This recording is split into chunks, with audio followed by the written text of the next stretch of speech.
Hello everyone. तो आज हम अपना सेकेंड क्लास पढ़ेंगे IS 456-2000 का, जो कि है मिनरल एडमिक्सचर। तो मिनरल एडमिक्सचर पढ़ने के पहले हम ज़रा देख लेते हैं कि आखिर एडमिक्सचर क्या होता है। तो एडमिक्सचर का अगर बेसिक वर्ड मीनिंग समझें तो एडमिक्सचर का मतलब क्या होता है कि हम इसमें क्या कर रहे हैं, मिलावट कर रहे हैं। किसी कंपाउंड ए है, इस कंपाउंड में हम कंपाउंड बी से क्या कर रहे हैं, इसको मिक्स कर रहे हैं। तो हम यहाँ क्या मिक्स कर रहे हैं, हम यहाँ अपने सीमेंट में कुछ एडमिक्सचर मिक्स कर रहे हैं। क्यों मिक्स कर रहे हैं? क्योंकि हमें अपने सीमेंट की कुछ प्रॉपर्टीज़ को इम्प्रूव करना होता है अपने काम के अकॉर्डिंग। तो एडमिक्सचर देखो दो तरीक़ा का होता है। एक तो होता है क्या, केमिकल एडमिक्सचर, और एक मिनरल एडमिक्सचर। तो केमिकल एडमिक्सचर क्या होता है, जो आपने BMC में पढ़ा होगा, कंक्रीट के लास्ट में कुछ टर्म्स हैं, प्लास्टिसाइजर्स, फिर एक्सेलरेटर्स, जो कंक्रीट का सेटिंग टाइम इंक्रीज़ करते हैं, डिक्रीज़ करते हैं, फिर एयर एंट्रेनिंग एजेंट्स, ये सब क्या होते हैं, केमिकल एडमिक्सचर्स होते हैं। ठीक है, ये आपने डिटेल में पढ़ा ही होगा, बस आपको पता नहीं होगा कि इसको हम क्या बोलते हैं, केमिकल एडमिक्सचर बोलते हैं। फिर आता है मिनरल एडमिक्सचर।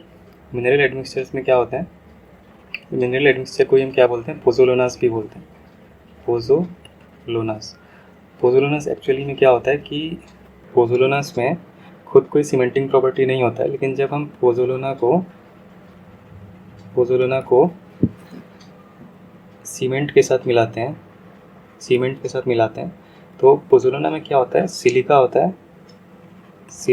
है बहुत ही ज़्यादा हाई परसेंटेज में। ठीक है, तो पोज़ोलोना में सिलिका होता है और सीमेंट में क्या होता है, लाइम होता है, कैल्शियम ऑक्साइड। तो पोज़ोलोना का सिलिका और सीमेंट का लाइम, ये दोनों मिलके क्या बनाते हैं, ये दोनों जब मिलते हैं तब इनमें क्या आ जाता है, सीमेंटिंग प्रॉपर्टी आ जाता है।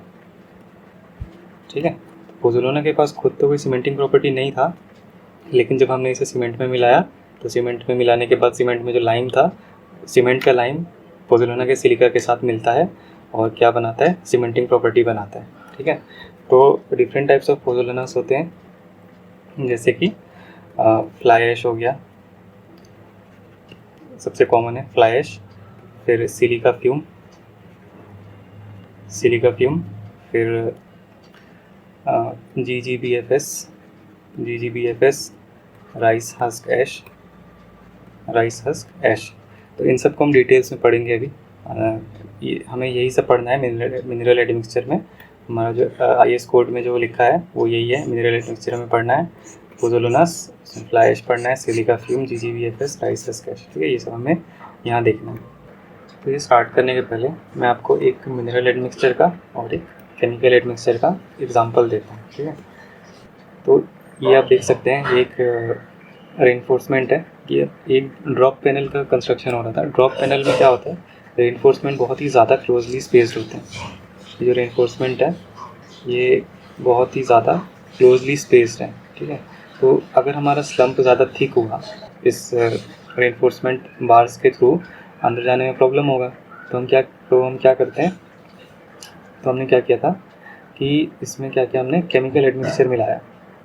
केमिकल एडमिक्सचर मिलाने के बाद क्या हुआ, इसने इसका वाटर कंटेंट कुछ देर के लिए बढ़ा दिया।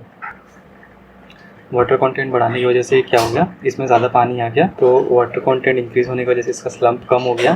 और जैसे कि इसमें अगर पानी ज़्यादा हो गया तो हमें समझ में आ रहा है कि ईजिली क्या होगा, अंदर चला जाएगा इस रेनफोर्समेंट के अंदर। ठीक है, तो ये तो था एक केमिकल एडमिक्सचर का यूज़। और एक प्रैक्टिकल यूज़ ये है मिनरल एडमिक्सचर का, कि जैसे इसे हम क्या बोलते हैं, ये हमारा इसे हम कंक्रीट बूम बोलते हैं, बूम पाइप। तो इसमें होता क्या है कि हमने अगर हमारे इसमें क्या हुआ कि वाटर ज़्यादा है हमारे सीमेंट से। ठीक है, वाटर ज़्यादा है, इसमें क्या हुआ था, हमारा सीमेंट कंटेंट ज़्यादा था वाटर से, तभी हमारा स्लम्प क्या था, ज़्यादा थिक था। इसमें क्या है कि वाटर ज़्यादा है सीमेंट से। अगर सीमेंट से वाटर ज़्यादा है तो इसमें हुआ क्या था कि यहाँ से क्या होता है, बहुत ज़्यादा प्रेशर से एक जनरेटर लगा हुआ है, वो बहुत ज़्यादा फोर्स से यहाँ हमें स्लम्प को पुश करता है। ठीक है, स्लरी को पुश करता है। तो इस पाइप के अंदर अगर पानी ज़्यादा हो तो इसमें कई बार क्या होता है कि एग्रीगेट आगे चला जाता है और पानी पीछे रह जाता है, ठीक है। तो ये होने की वजह से क्या होगा, यहाँ सारे एग्रीगेट आके क्या होता है ब्लॉक कर देते हैं, इसे यहाँ ब्लॉक कर देते हैं। तो इस ब्लॉक होने की वजह से अब यहाँ से तो बहुत ज़्यादा फोर्स से वो पुश कर रहा है, तो इस पुश करने की वजह से क्या होता है, यहाँ से तो बहुत ज़्यादा ज़ोर से फोर्स लग रहा है। तो इस फोर्स की वजह से क्या होता है कि ये जैसे कि ये जगह ब्लॉक है, पाइप क्या होता है फट जाता है, यहाँ से कहीं से भी पाइप क्या होता है फट जाता है, ठीक है। तो इससे भी बचने के लिए हम क्या करते हैं, पोज़ोलाना मिलाते हैं। तो देखते हैं हमारे आईएस कोड में क्या लिखा है, क्लॉज 5.2 मिनरल एडमिक्सचर। तो 5.2.1 पोज़ोलाना, ठीक है। तो पोज़ोलाना है, फिर इसके अंदर इसका टाइप्स है फ्लाई ऐश, इसके अंदर इसका टाइप है फ्लाई ऐश है, सिलिका फ्यूम है और बाकी नीचे है। तो टाइप समझने के पहले हम एक बार ये समझ लेते हैं कि पोज़ोलाना का यूज़ क्या है, आखिर एप्लीकेशन क्या है इसका। तो देखते हैं पोज़ोलाना का एप्लीकेशन क्या है। ये क्या करता है, reduction in heat of hydration, slower rate of gain of strength और क्या है इम्प्रूवमेंट इन वर्केबिलिटी, और ये सिग्रीगेशन और ब्लीडिंग को भी कम करता है। तो अब हम ये इन 3 चीज़ों को ज़रा देख लेते हैं ठीक से कि reduction in heat of hydration कैसे होता है, slower rate of gain of strength कैसे होता है और इम्प्रूवमेंट इन वर्केबिलिटी कैसा होता है। तो पोज़ोलाना डालने पर हीट ऑफ हाइड्रेशन कैसे रिड्यूस होता है वो देखते हैं। जैसे मेरे पास क्या है, एक बस प्योर सीमेंट है, प्योर सीमेंट में जब मैं इसमें पानी डालूँगा तो इसका रिएक्शन सपोज़ कितने देर में होता है, 1 मिनट में हो जाता है। लेकिन वही जब मैं इसमें सीमेंट प्लस पोज़ोलाना मिला दूँगा तो मैंने क्या किया, इसमें कुछ ना कुछ मिलावट कर दिया।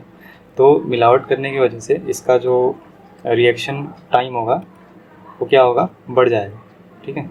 और रिएक्शन बढ़ेगा तो क्या होगा, अगर ये जल्दी रिएक्ट कर गया तो इसमें से क्या हुआ, हीट जल्दी निकल गया, जल्दी हीट इवॉल्व हो गया। हमें पता है कि सीमेंट में हम पानी मिलाते हैं तो क्या होता है, हीट इवॉल्व होता है। तो जब प्योर सीमेंट था फिर हमने पानी मिलाया तो हीट क्या हुआ, जल्दी इवॉल्व हो गया। और जब हमने सीमेंट में पोज़ोलाना मिलाया और पोज़ोलाना मिलाने के बाद इसमें हम पानी मिलाते हैं तो क्या होगा, हीट इवॉल्व होगा। लेकिन इसमें क्या होता है, इंस्टेंट हीट रिलीज़ हो गया था क्योंकि ये पूरा प्योर सीमेंट है, हमने पानी मिलाया, जल्दी जल्दी रिएक्शन हो गया। लेकिन इसमें क्या हुआ, जब इसमें पोज़ोलाना मिक्स्ड है तो हीट इंस्टेंटली इवॉल्व नहीं होता है, उसमें क्या होता है थोड़ा टाइम लगता है रिएक्शन होने में। तो इसकी वजह से क्या हुआ, ये हीट ऑफ हाइड्रेशन क्या हो जाता है, रिड्यूस हो जाता है। हीट ऑफ हाइड्रेशन रिड्यूस हो जाता है एज़ कम्पेयर टू जब प्योर सीमेंट हो। अब देखते हैं slower rate of gain of strength. Slower rate of gain of strength कैसे, कि अगर पहले सिर्फ सीमेंट, प्योर सीमेंट को अगर 28 डेज़ में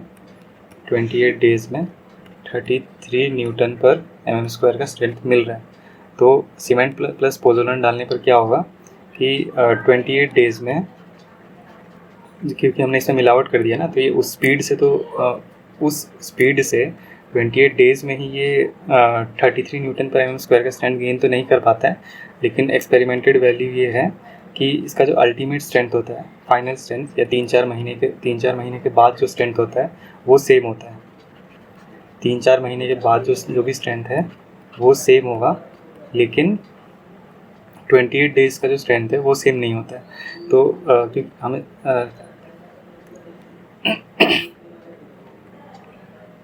ऐसे भी आप समझ सकते हैं कि हमने इसमें क्या किया, कुछ ना कुछ मिक्स किया है, कुछ ना कुछ हमने इसमें क्या कर दिया, मिक्स कर दिया, मिलावट कर दिया हमने कुछ ना कुछ। तो मिलावट करने की वजह से क्या हुआ कि इसका जो भी प्रोसेस है वो स्लो हो गया। तो स्लो होने की वजह से जो rate of gain of strength क्या होता है वो कम हो जाता है, ठीक है। अब देखते हैं improvement in workability. Improvement in workability का मतलब क्या है, वर्केबिलिटी का मतलब क्या है कि हम कितने आसानी से काम कर सकते हैं उस कंक्रीट, जो भी हमारा कंक्रीट है, कंक्रीट में का स्लरी है, कंक्रीट का स्लरी है, उसके साथ हम कितने आसानी से काम कर सकते हैं, उसे हम कहते हैं वर्केबिलिटी, ठीक है। ये तो 3 पॉइंट हो गया हमारा, हीट ऑफ हाइड्रेशन में कैसे रिडक्शन होता है, गेन ऑफ स्ट्रेंथ कैसे स्लो होता है और वर्केबिलिटी कैसे इम्प्रूव होता है। पोज़ोलाना मिलाने पर हमें और भी कुछ बेनिफिट्स है, जैसे कि सपोज़ ये हमारा एक बीम है, स्लैब है, स्लैब में ज़्यादातर ये स्लैब में होता है, इसलिए मैं स्लैब का एग्जांपल ले रहा हूँ। स्लैब है तो इसमें हमने कॉन्क्रीटिंग जब हम कर देते हैं, ठीक है, जब हम इसमें कॉन्क्रीट पोरिंग कर देते हैं, कॉन्क्रीट पोरिंग करने के बाद क्या होता है, कई बार जब हमारा वाटर ज़्यादा हो जाता है, जब हमारा वाटर सीमेंट से ज़्यादा हो जाता है, तब क्या होता है, इसमें ब्लीडिंग होने लगता है। ब्लीडिंग का मतलब क्या है कि जो हैवियर एग्रीगेट्स हैं वो नीचे रह जाते हैं ऐसे, ठीक है, फाइनर एग्रीगेट्स थोड़े ऊपर, और सीमेंट और वाटर जो है, सीमेंट और वाटर का जो मिक्सचर है वो क्या आ जाता है, सरफेस पे आ जाता है, ठीक है। सरफेस पे आने की वजह से क्या हुआ कि तो अनइवन डिस्ट्रीब्यूशन हो गया है, मतलब है कोर्स एग्रीगेट नीचे, मीडियम एग्रीगेट बीच में, और पानी तो अलग हो गया, वाटर और सीमेंट अलग हो गया। तो अब इस स्लैब को जितना स्ट्रेंथ मिलना था उतना तो नहीं मिल पाएगा इसे। तो इससे बचने के लिए भी हम क्या करते हैं, पोज़ोलाना मिला देते हैं इसमें। पोज़ोलाना मिलाने के बाद हमारा जो मिक्सचर हो जाता है वो क्या हो जाता है, थोड़ा थिक हो जाता है, और जब थिक मिक्सचर हो जाए तब हमें ये प्रॉब्लम फेस करना नहीं पड़ता है। तो ये तो था कुछ यूजेस पोज़ोलाना का। तो अब पोज़ोलाना के टाइप्स देखते हैं। पहला टाइप है फ्लाई ऐश। तो फ्लाई ऐश जो भी हम लेके आ रहे हैं, कहीं से भी हम लेके आ रहे हैं, तो किसे उसका जो प्रॉपर्टीज़ है, फाइननेस होगा, फिर उसका जो भी प्रॉपर्टीज़ होगा वो किसे सेटिस्फाई करना चाहिए, ये IS 3812 के अकॉर्डिंग होना चाहिए, ठीक है। जब भी हम फ्लाई ऐश का बैग लेके आ रहे हैं तो उसके ऊपर IS 3812 में जो भी लिखा होगा कि इसका ये प्रॉपर्टी इतना होना चाहिए, वो प्रॉपर्टी उतना होना चाहिए, वो किसके अकॉर्डिंग होगा, IS 3812 के अकॉर्डिंग, ठीक है। फ्लाई ऐश का एक बार प्रोडक्शन देख लेते हैं कहाँ होता है। फ्लाई ऐश कहाँ बनता है, थर्मल पावर प्लांट में, ठीक है। थर्मल पावर प्लांट में हम क्या करते हैं, इलेक्ट्रिसिटी जनरेट करते हैं, ठीक है। ये थर्मल पावर प्लांट है, इसमें हम इलेक्ट्रिसिटी जनरेट करते हैं। और कैसे जनरेट करते हैं, इसमें हम कोल बर्निंग होता है इसमें, इसका जो फ्यूल है मेन वो क्या है, कोल है। तो हम कोल बर्न करते हैं तो और इलेक्ट्रिसिटी जनरेट करते हैं, तो इन दोनों के बीच में कोल बर्न होने के बाद जो भी प्रोडक्ट आता है, बाई प्रोडक्ट, यही हमारा क्या है, फ्लाई ऐश है। ये क्या है, फ्लाई ऐश है। तो इसमें क्या है, fly ash consist of spherical glassy particles, यही क्या होता है, सिलिका होता है। और अब इसके कुछ फिजिकल प्रॉपर्टीज़ देख लेते हैं। फिजिकल प्रॉपर्टीज़ में क्या होना चाहिए, जो फाइननेस हो, जैसा कि मैंने बोला था कि जब हम फ्लाई ऐश का बैग लेके आ रहे हैं अपने साइट पे यूज़ करने के लिए, तो उसके ऊपर उस बैग का प्रॉपर्टीज़ लिखा होगा कि क्या क्या होना चाहिए। तो उसके ऊपर जो फाइननेस है वो कितना होना चाहिए, ग्रेड 1 के लिए 320 मीटर स्क्वायर पर kg, ग्रेड 2 के लिए 250, फिर यही सब है। कॉम्प्रेसिव स्ट्रेंथ जो है वो corresponding to plain cement mortar cubes not less than 80% of corresponding plain cement mortar cube। जब हम सीमेंट का जो टेस्टिंग करते हैं और उसका जो भी कॉम्प्रेसिव स्ट्रेंथ होता है उससे 80% से ज़्यादा कम नहीं होना चाहिए। अब ड्राइंग एंड श्रिंकेज कितना होना चाहिए, 0.15, 0.10, साउंडनेस एक्सपांशन 0.80, ठीक है। तो ये था कुछ फ्लाई ऐश का प्रॉपर्टीज़। अब नेक्स्ट देखते हैं, नेक्स्ट क्या है हमारा, सिलिका फ्यूम।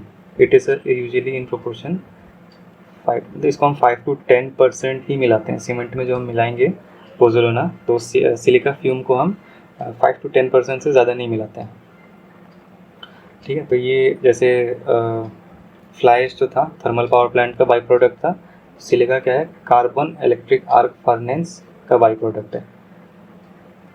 कुछ डिटेल्स देख लेते हैं।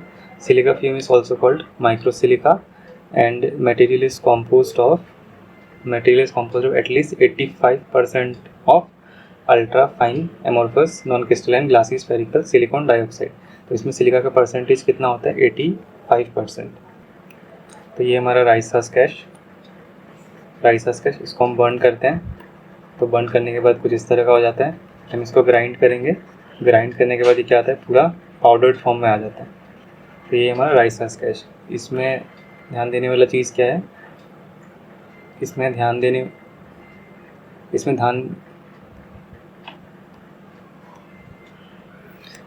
देने वाला बात क्या है कि इसमें 93% सिलिका होता है, सबसे हाईएस्ट।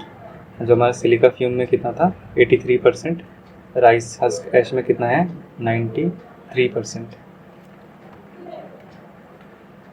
और स्पेसिफिक सरफेस एरिया कितना है, 5 × 10⁵ सेंटीमीटर स्क्वायर पर केजी टू 10 × 10⁵ सेंटीमीटर स्क्वायर पर केजी। फिर हमारा नेक्स्ट क्या है, मेटाकाओलिन। मेटाकाओलिन कहाँ से आता है, इसका सोर्स है metakaolin is obtained by calcination of pure refined kaolinite clay. ठीक है, तो ये क्ले है, इस क्ले को जब हम जलाते हैं, जब हम बर्न करते हैं 650 degree centigrade to 850 degree centigrade, तब हमें मिलता क्या है, मेटाकाओलिन मिलता है। और इसका फाइननेस कितना है, 700 to 900 मीटर स्क्वायर पर केजी। फिर हमारा लास्ट है ground granulated blast furnace slag. ये किसके अकॉर्डिंग होना चाहिए, IS 12089। और ये होता क्या है, ग्राउंड ग्रेन्युलेटेड ब्लास्ट फर्नेस। तो इसमें क्या होता है कि जब हम स्टील का प्रोडक्शन करते हैं, जब हम स्टील का जब प्रोडक्शन करते हैं तो जो हमारा स्टील का ओर होता है, तो नेचुरली जो हमें ओर मिलता है, तो ओर को हम क्या करते हैं, हीट करते हैं। ये हमारा स्टील का ओर है, इसको हम क्या करते हैं, हीट करते हैं। तो स्टील के ओर में क्या होता है, कुछ इम्प्योरिटीज़ मिक्स होते हैं, इम्प्योरिटीज़ मिक्स होता है। तो उस इम्प्योरिटीज़ में एक क्या होता है, सिलिका भी होता है, सिलिका भी होता है। तो जब हम इसे हीट करते हैं तो क्या होता है, जो मोल्टन ये जो पार्ट है ये थोड़ा हैवी होता है। तो हैवी होने की वजह से ये क्या होता है, ये नीचे रह जाता है, और जो इम्प्योरिटीज़ है, इम्प्योरिटीज़ क्या होता है, वो ऊपर आ जाता है। जैसे ये है हमारा, ये इम्प्योरिटीज़ है, इसे ऊपर आ जाता है। तो इसे हम क्या करते हैं, बाद में जब ठंडा हो जाए, ठंडा होने के बाद क्या होता है, हम इसे ग्राइंड कर देते हैं। इसे हम क्या करते हैं, ग्राइंड कर देते हैं। तो ग्राइंड करने के बाद ये भी क्या होता है, पाउडर्ड फॉर्म में आ जाता है। और इस पाउडर्ड फॉर्म को हम कैसे यूज़ करते हैं, ऐसा हमारा पोज़ोलाना यूज़ करते हैं, ऐसा हम पोज़ोलाना यूज़ करते हैं इसे भी। तो इन शॉर्ट इसे हम क्या कहते हैं, GGBFS, ground granulated blast furnace slag. ठीक है, तो इसमें क्या होना चाहिए, manganese oxide 5.5%, magnesium oxide 17%, sulphur dioxide इतना, और ग्लास कंटेंट ये हमारा सिलिका है, इसमें कितना है, 85%। ठीक है, तो IS कोड में मिनरल एडमिक्सचर में हमें यही सब देखना है।